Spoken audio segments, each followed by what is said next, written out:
Hello students, welcome back to my YouTube channel physics with Salim sir. प्यारे बच्चों, आज हम लोग जो है इलेक्ट्रिक चार्ज और फील्ड का जो है एक और टॉपिक लेके आया हूँ। आज हम लोग पढ़ने वाले हैं सुपरपोजिशन प्रिंसिपल। इसका मतलब ये हुआ कि इसमें देखेंगे कि वैरायटी ऑफ चार्जेस के बीच में जो नेट फोर्स क्या लगते हैं। हम लोग पढ़ने वाले हैं force between the multiple of charges. ढेर सारे चार्ज के बीच में जो है नेट फोर्स हम लोग कैसे कैलकुलेट करते हैं, आज की वीडियो में हम लोग सीखने वाले हैं। तो प्यारे बच्चों, जो भी अभी तक जो है इस चैनल को सब्सक्राइब नहीं किया है, सब्सक्राइब कर लो और वीडियो को अच्छा लगे तो एंड तक जरूर देखना और इसको लाइक दे के जाना है और प्लस अपने फ्रेंड्स के साथ जो है इसको जरूर शेयर करना है। तो आज का हमारा टॉपिक है force between the multiple charges, जिसमें पढ़ने वाला है सुपरपोजिशन प्रिंसिपल और इससे रिलेटेड बहुत सारे न्यूमेरिकल जो है इंपॉर्टेंट न्यूमेरिकल्स जो आने वाले एग्जाम्स के लिए बहुत ही इंपॉर्टेंट होगा। तो चलो आज शुरू करते हैं आज का हमारा जो है इंपॉर्टेंट टॉपिक, जिसका नाम है सुपरपोजिशन प्रिंसिपल। तो प्यारे बच्चों, डेफिनेशन मैं पहले से ही बोर्ड पर लिख कर रख चुका हूँ, इसको एक बार हम पढ़ लेते हैं, साथ साथ में तुम लोग जो है कॉपी में इसको नोट कर लेना है। क्या है, देखिए, force between the multiple charges को ही जो है हम लोग बोलते हैं सुपरपोजिशन प्रिंसिपल। इसमें क्या बोला गया है, it states that in A system of multiple charges net force acting any given charge is the vector sum of all individual forces acting on it. इसका मतलब हुआ बच्चा, जब आपके पास ना ढेर सारे चार्ज होगा, जैसे कि एक चार्ज यहाँ पर है Q1, एक चार्ज यहाँ पर है Q2, सपोज मान लो एक चार्ज यहाँ पर है Q3, एक चार्ज यहाँ पर है Q4। अगर पूछे कि कोई भी एक इंडिविजुअल चार्ज में नेट फोर्स कितना एक्ट होने वाला है due to the all other charges, ठीक है, तो एक चार्ज यहाँ पर है, ये 1, ये 2, ये 3 और ये फोर्थ चार्ज। फोर्थ चार्ज को थोड़ा सा हम लोग साइड में रखते हैं, मान लेते हैं यहाँ पर फोर्थ चार्ज Q4। अगर कैलकुलेट करना हो कि Q1, Q2, Q3 ये तीनों मिलकर Q4 पर नेट कितना फोर्स अप्लाई कर रहा है, ठीक है, यही हम लोग को जो है सुपरपोजिशन प्रिंसिपल में कहा गया है। क्या कहा गया कि जो अलग अलग इंडिविजुअल जो फोर्स अप्लाई करने वाला, Q1 Q4 पर अप्लाई करने वाला है फोर्स, Q2 भी Q4 पर अप्लाई करने वाला है फोर्स और Q3 भी जो है Q4 पर फोर्स अप्लाई करने वाला है। इस सभी फोर्स का जो है हम लोग वेक्टर सम निकालना है। ऐसे एल्जेब्रिक सम और वेक्टर सम थोड़ा डिफरेंट होता है। एल्जेब्रिक सम नॉर्मल सिंपल जो है 1 2 3 4 जो नॉर्मल एल्जेब्रा में ऐड किया जाता है वैसे ऐड करते हैं, लेकिन वेक्टर सम में ना हम लोग को ना बहुत ध्यान देना पड़ता है एंगल्स के बारे में। हर फोर्स जो है किस एंगल में किस पर कितना अप्लाई हो रहा है ये पता करना है बच्चों। इससे पहले तो हम लोग जो है ना कूलम्ब्स लॉ तो पढ़ चुके थे। कूलम्ब्स लॉ में क्या पढ़े थे कि दो चार्ज के बीच में लगने वाला फोर्स क्या था, K Q1 Q2 bye R square, ये था फोर्स इक्वल टू दो चार्ज के बीच में लगने वाला फोर्स का वैल्यू ये था K Q1 Q2 bye R square. लेकिन इसमें क्या था कि दोनों चार्ज ये जो फोर्स ना हमेशा एक इस लाइन पर लगने वाला था। ये फोर्स जो है इस पर इस डायरेक्शन में लग रहा था और ये फोर्स इस लाइन पर लग रहा था। लेकिन ये अलग अलग चार्जेस जो अलग अलग पोजीशन पर होगा तो सेम लाइन पर सारा फोर्स नहीं लगने वाला है, इसलिए हम लोग को वेक्टर सम यहाँ पर यूज करना है। वेक्टर सम का फॉर्मूला याद है बच्चों कि वेक्टर सम लोग जैसे दो वेक्टर है, जैसे एक वेक्टर F1 ये F2 वेक्टर है, ठीक है, इस वेक्टर का जो हम ऐड करना था तो ये इसका बीच का एंगल मान लो क्या था, थीटा था। तो इसका रिजल्टेंट कहाँ बन रहा था, इसका रिजल्टेंट यहाँ पर बन रहा था। तो यहाँ पर क्या रिजल्टेंट कैसे निकालते थे हम लोग, ये F1 F2 फोर्स का रिजल्टेंट वेक्टर ये F वेक्टर बन जा रहा था। तो F वेक्टर इक्वल टू क्या लिख रहे थे हम लोग, F वेक्टर इक्वल टू क्या था, F1 vector plus F2 vector. और इस वेक्टर का अगर मैग्नीट्यूड फाइंड करना होता तो हम लोग क्या लिखते थे कि F वेक्टर का magnitude equal to under root F1 square plus F2 का square plus 2F1 F2 cos theta. ये बच्चों ये जो है फॉर्मूला हम लोग को जब नेट फोर्स निकालना होगा तो ये फॉर्मूला यूज करना होगा। क्लास 11 में जो है ये वेक्टर का चैप्टर का ये इंपॉर्टेंट फॉर्मूला है, सभी लोग जो है पढ़ चुके होंगे कि दो वेक्टर का हम लोग सम निकालने के लिए मेनली यही फॉर्मूला यूज करेंगे। इसको हम लोग बोलते थे ट्रायंगुलर लॉ ऑफ एडिशन या parallelogram law addition of vector का जो है फॉर्मूला हम लोग यूज करने वाले हैं। तो अभी चलते हैं हम लोग का जो मेन टॉपिक है, कहाँ मेन टॉपिक क्या है कि चार चार्ज है Q1 Q2 Q3 Q4। हम लोग को यहाँ फाइंड क्या करना है, Q4 पर जो है ये तीनों मिलकर जो है कितना फोर्स लगा रहा है, कितना जोर लगा रहा है देखना है। अब देखना है कि किसको, देखिए जैसे ये Q1 से Q2 के बीच का डिस्टेंस हम लोग मान लेते हैं ये R 1 1 4 मान लेते हैं, 1 to 4 का डिस्टेंस 1 4। Q2 से Q4 का डिस्टेंस हम लोग मान लेते हैं ये R24। Q3 से Q4 का डिस्टेंस मान लेते हैं हम लोग, ये हो गया R34।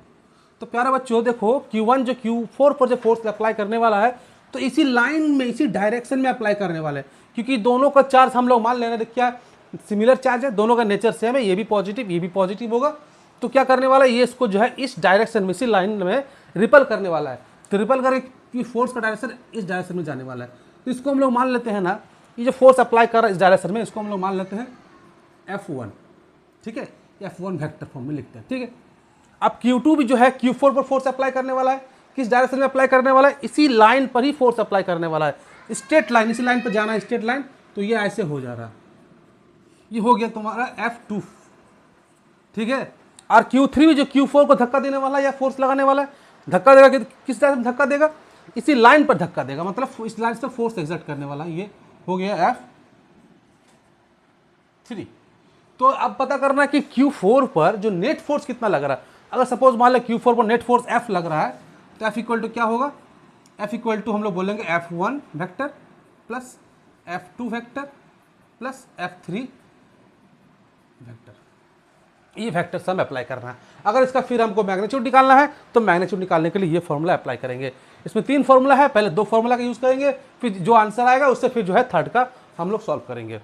तो ये था प्यारे बच्चों force between the multiple charges का मेन जो कॉन्सेप्ट। क्या कॉन्सेप्ट इसमें मेन यही है कि इसमें हम लोग सिर्फ तीन चार चार्ज यूज़ किए हैं। इसमें मल्टीपल ऑफ चार्जेस हो सकता है, 5 6 7 इन्फिनाइट नंबर ऑफ चार्जेस हो सकता है, लेकिन सभी इंडिविजुअल चार्जेस का जो फोर्स होगा उस फोर्स को क्या करना है, ऐड करने के वेक्टर सम निकालना है, तब जाके वहाँ पर उसका जो नेट फोर्स कितना एक्ट हो रहा है वो फाइंड कर सकते हैं। प्यारे बच्चों ये जो है एक सिंपल सा एक एग्जाम्पल देते हैं, बहुत ईजी से एग्जाम्पल देके इसको हम समझाने का कोशिश करते हैं, ठीक है। तो आराम से देखो बच्चों, ध्यान से देखो, कोई भी प्रॉब्लम हो तो जरूर कमेंट बॉक्स में बताना है कि क्या प्रॉब्लम हुआ, ठीक है। तो हर एक चीज़ का जो है हम प्रॉब्लम को सॉल्व करने का कोशिश जरूर करेंगे मेरे नेक्स्ट वीडियो में।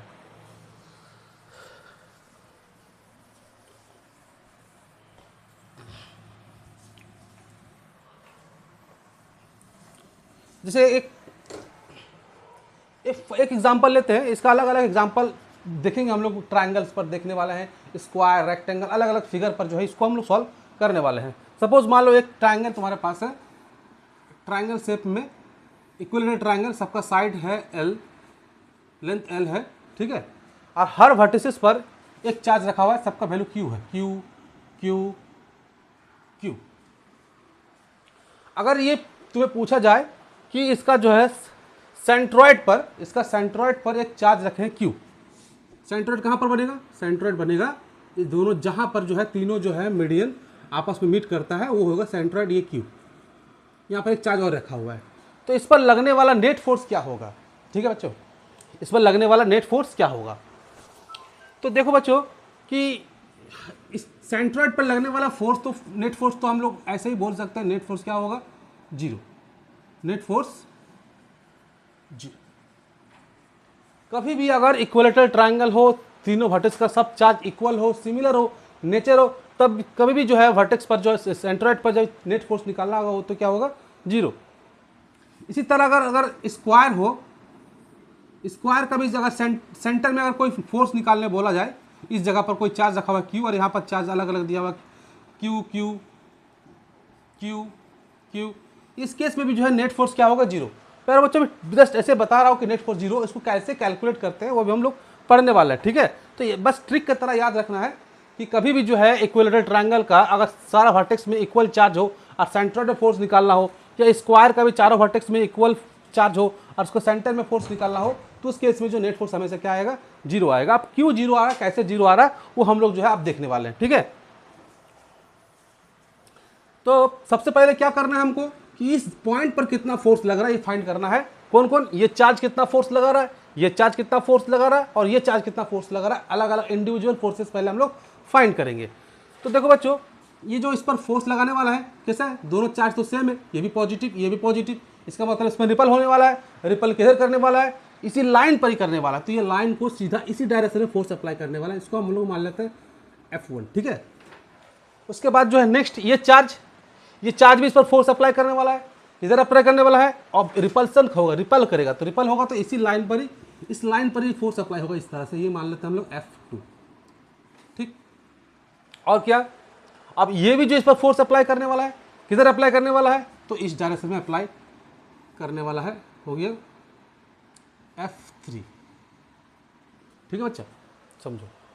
अब बच्चों समझो कि जो ये इक्विलेटरल ट्रायंगल था, ये एंगल है, ये भी 60, ये भी 60 डिग्री, ये भी 60 डिग्री। तो ये फोर्स है, फोर्स क्या है, वेक्टर क्वांटिटी है। फोर्स में वेक्टर क्वांटिटी, इसमें क्या, हम लोग को डायरेक्शंस भी देखना पड़ता है साथ साथ में, सिर्फ फोर्स का मैग्नीट्यूड से काम नहीं होगा, डायरेक्शन भी देखना है। तो देखो बच्चों, ये दोनों फोर्स का जो है, अगर हम मैग्नीट्यूड फाइंड करेंगे तो किस डायरेक्शन में होगा, तो उसका डायरेक्शन ये होगा कि ये एंगल हमको पता करना है। तो ये याद रखो, ये अगर 60 डिग्री है तो ये कितना होने वाला है, ये 120 डिग्री होने वाला है, ये एंगल थीटा, ये एंगल थीटा कितना होने वाला है, 120 डिग्री, ठीक है। अब ये 120 कैसे आया बच्चों, ये तो ये तुम्हारा जियोमेट्री का काम है, वो सिंपल है। इक्विलेटरल ट्रायंगल का सब एंगल 60 होगा, तो ये एंगल ऑब्वियसली कितना हो जाएगा, 120 डिग्री होने वाला है।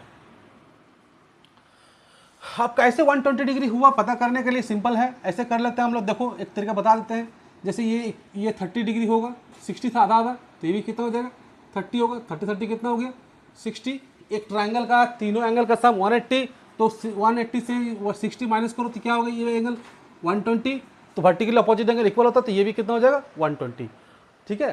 तो ये एंगल कितना हो गया, 120 डिग्री हो गया। अब हम क्या करते हैं कि ये दोनों फोर्स का ना एक रिजल्टेंट फोर्स निकालते हैं। तो ये दोनों फोर्स का रिजल्टेंट फोर्स कहाँ पर होगा, इस लाइन पर ही बनने वाला है, इस लाइन पर ही बनने वाला है। हम लोग पढ़े पैरेललोग्राम, लोग पढ़े थे कि इसका पैरेलल यहाँ से, इस जैसे लाइन ड्रॉ करेंगे, इसका पैरेलल यहाँ से ड्रॉ करेंगे, तो जहाँ पर दोनों पॉइंट मीट करेगा वो डायगोनल उसका क्या बन जाएगा, रिजल्टेंट फोर्स। तो F1 F2 का रिजल्टेंट फोर्स ये बन गया F12 वेक्टर, ठीक है। 1 और 2 का रिजल्ट बना दिए F12 वेक्टर। तो हम लोग F12 वेक्टर क्या होगा, देखो F12 वेक्टर जो है, क्या हम लोग क्या लिख लेंगे, F1 vector plus F2 vector का वेक्टर सम होगा। और F1 और F2 जो है इक्वल होने वाला है, F1 इक्वल टू F2 दोनों बराबर होगा। क्यों दोनों बराबर होगा, देखो बच्चों, दोनों चार्ज भी क्या है, सेम है, डिस्टेंस भी क्या है, हमेशा सेम है। डिस्टेंस क्या लेंगे, यहाँ से यहाँ तक का डिस्टेंस लेना पड़ेगा। यहाँ से डिस्टेंस हम लोग मान लेते हैं L है, सब डिस्टेंस बराबर है, ये भी डिस्टेंस L होगा, ये भी डिस्टेंस क्या होने वाला है, L। तो डिस्टेंस हम लोग मान लेते हैं L, और कूलम्स लॉ से जो है फोर्स निकालने वाला है, F1 इक्वल टू क्या होगा, F2 इक्वल टू हम लोग मान लेते हैं K Q into Q by distance के स्क्वायर, मतलब यहाँ पे L लिए थे तो डिस्टेंस का L स्क्वायर। तो F1 F2 और F3 तीनों सेम होने वाला है, F1 F2 F3 तीनों जो है इक्वल होने वाला है। सबका वैल्यू क्या होगा, K Q into Q by L square, मतलब हो रहा है ये K Q square by L square. But क्या होगा, डायरेक्शन सबका अलग अलग, मैग्नीट्यूड सबका ये सेम होगा, सबका मैग्नीट्यूड सेम होगा, डायरेक्शन सबका अलग अलग होगा। तो हम मान लेते हैं ये F1 F2 सब इक्वल टू कितना मान लेते हैं, इसको हम लोग F मान लेते हैं, ठीक है। अभी अगर F12 का अगर मैग्नीट्यूड निकालना होगा तो क्या होगा फॉर्मूला, अगर F12 का मैग्नीट्यूड फाइंड करना होगा तो वही जो triangles law of addition use किए थे हम लोग, फोर्स क्या था फॉर्मूला, कि F12 का मैग्नीट्यूड फाइंड करना है तो इक्वल टू क्या लिखेंगे, F1 square plus F2 square plus 2 F1 F2 cos theta. अब यहाँ पर क्या है, F1 F2 F3 सबको क्या मान ली, F मान ली, इसमें हम लोग पुट कर देते हैं। तो F1 का भी हम लोग क्या मान लेंगे, F प्लस ये भी F प्लस ये भी 2 इंटू F और कॉस 120 डिग्री, कॉस 120 डिग्री या थीटा इक्वल टू 120 डिग्री है, ठीक है बच्चों। ऐसे तो हम जो है बिना सॉल्व करके बता सकते हैं कि F1 F2 का रिजल्टेंट क्या बनने वाला है, क्योंकि जब भी दो वेक्टर के बीच में एंगल 120 डिग्री होता है ना, तो सेम वेक्टर में ही उसको डिवाइड होता है। अगर मान लो ये अगर ये फोर्स 10 न्यूटन है, ठीक है, ये अगर 10 न्यूटन है तो ये रिजल्टेंट भी 10 ही न्यूटन बनेगा। ये खास इंपॉर्टेंट बात है 120 डिग्री एंगल के लिए। तो हमें तो पता है कि ये दोनों F1 F2 मिलकर जो रिजल्टेंट बनेगा वो जो F12 इसका वैल्यू भी जो है दोनों का मैग्नीट्यूड के बराबर होगा। तो हम लोग फिर भी जो है कैलकुलेट करके ऐसे कैलकुलेट करके निकाल कर देख लेंगे कितना आ रहा है, ठीक है।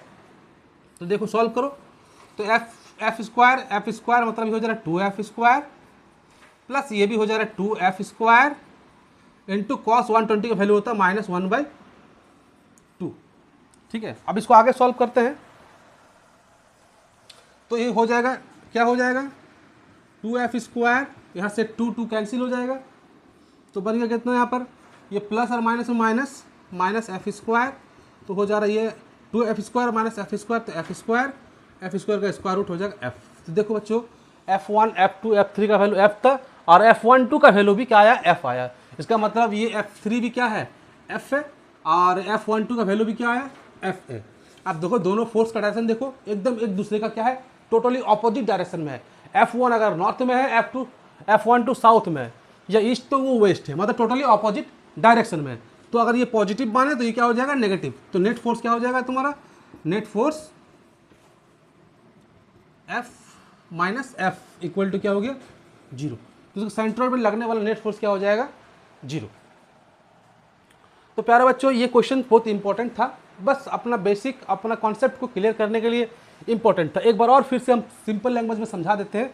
ध्यान से देखो, यहाँ पर 3 चार्ज था, ट्रायंगल के 3 वर्टिस पर Q Q Q सब सेम चार्ज था। हमें फाइंड करना था सेंट्रोइड पर लगने वाला एक चार्ज रखा हुआ था, वो भी Q था, उस पर लगने वाला नेट फोर्स। तो जब तीनों चार्ज इक्वल है तो ये चार्ज इस पर इस डायरेक्शन में फोर्स अप्लाई कर रहा था, ये इस डायरेक्शन में अप्लाई कर रहा था, ये इस डायरेक्शन में अप्लाई कर रहा था, लेकिन सभी फोर्स का जो है मैग्नीट्यूड सेम था, क्योंकि सब चार्ज भी क्या था, सेम चार्ज, सेंटर से आपका डिस्टेंस भी क्या था, बराबर था, डिस्टेंस भी सेम था, चार्ज भी सेम था, तो फोर्स भी सेम था। बट सभी फोर्स का डायरेक्शन अलग अलग था, कोई इधर लग रहा था तो कोई इधर लग रहा था तो कोई इधर लग रहा था, ठीक है, लेकिन सबका मैग्नीट्यूड बराबर था। अब ये दोनों जो फोर्स था F1 और F2, इसका जो रिजल्टेंट क्या बन रहा था, F बन रहा था, और ये जो F3 ये भी F था, बट दोनों डायरेक्शन क्या अपोजिट था, इसलिए F इसको पॉजिटिव मानो तो नेगेटिव हो जाएगा, तो F minus F equal to क्या हो गया, 0। तो इसमें लगने वाला नेट फोर्स क्या हो गया, 0। ठीक है बच्चों, अब हम लोग जो है ना एक कुछ और क्वेश्चन लेके देखते हैं, दूसरा क्वेश्चन, ठीक है। चलो दूसरा क्वेश्चन देखते हैं क्या है।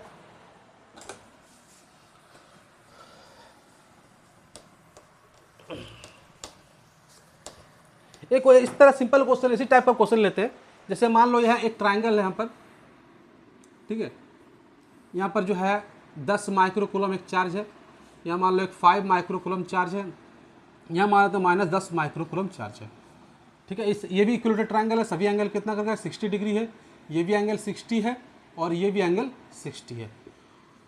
तो ये इक्विलेटरल ट्रायंगल का सभी साइड का लेंथ इक्वल है, साइड का लेंथ हम मान लेते हैं 10 सेंटीमीटर, ये भी 10 सेंटीमीटर है, ये भी 10 सेंटीमीटर है, ये भी 10 सेंटीमीटर है।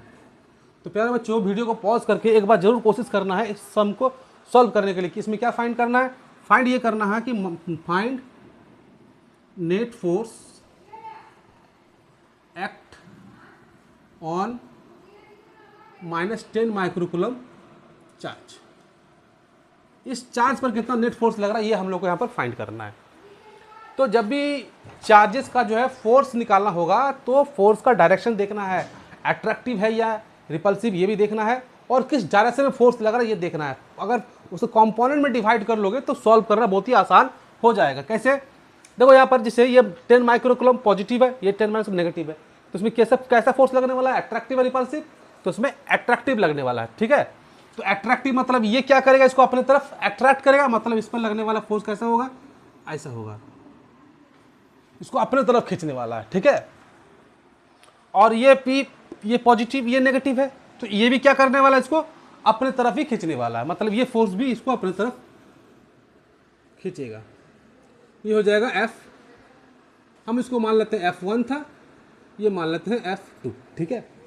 तो इस पर लगने वाला नेट फोर्स कैसे निकाले, तो ये दोनों वेक्टर का रिजल्टेंट निकालना होगा, ये दोनों वेक्टर का सम निकालना होगा। तो सम कहाँ होगा, तो ये दोनों के बीच में डायगोनल बनेगा, ये होगा रिजल्टेंट फोर्स F। तो F इक्वल टू कैसे लिखेंगे, F वेक्टर इक्वल टू होगा F1 vector plus F2 vector. यही तो हमारा सुपरपोजिशन प्रिंसिपल था कि कोई भी चार्ज पर लगने वाला जो नेट फोर्स होता है, जो इंडिविजुअल फोर्स लग रहा है उसका वेक्टर सम के बराबर होता है। F equal to F1 plus F2। अब बच्चों पहले F1 और F2 का जो मैग्नीट्यूड पता कर लेते हैं क्या होगा।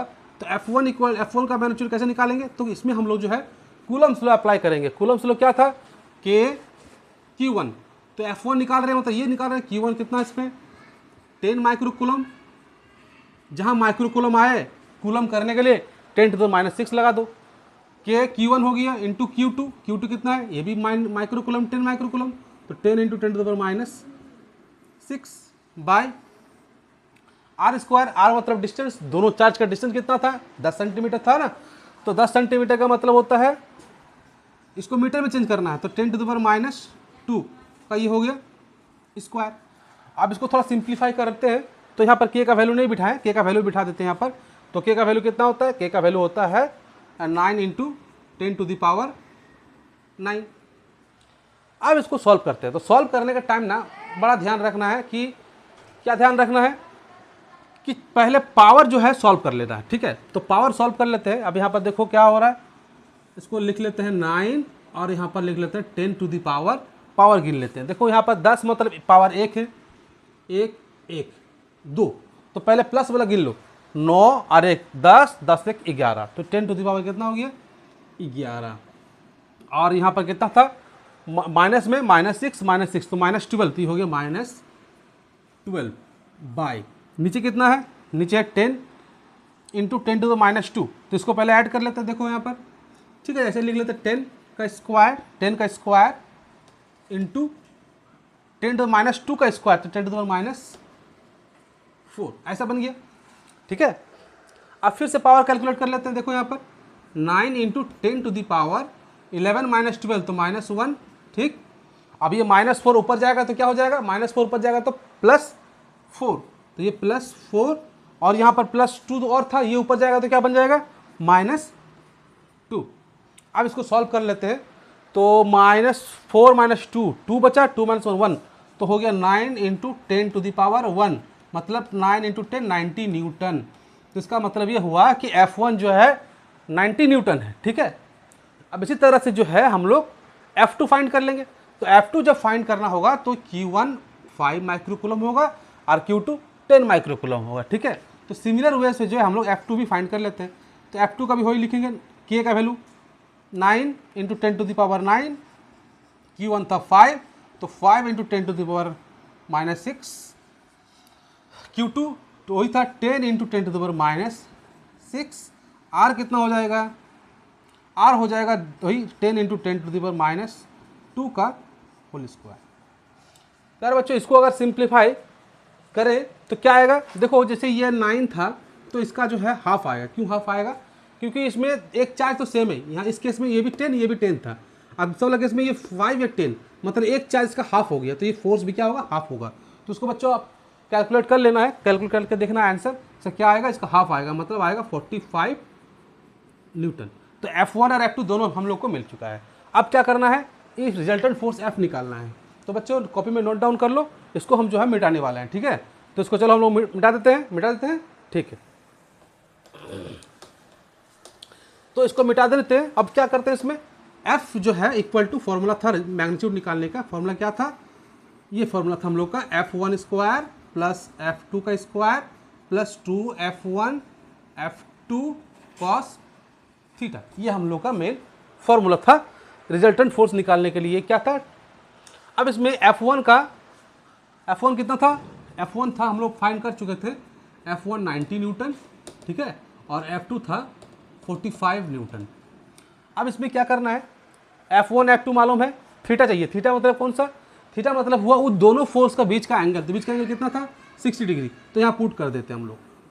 तो ये हो जाएगा 90 का स्क्वायर प्लस 45 का स्क्वायर प्लस ये होगा 2 × 90 × 45 × cos 60 का वैल्यू हम लोग यहाँ पर बिठा देंगे, ठीक है। तो cos 60 डिग्री का वैल्यू कितना होता है, तो cos 60 का वैल्यू होता है 1/2।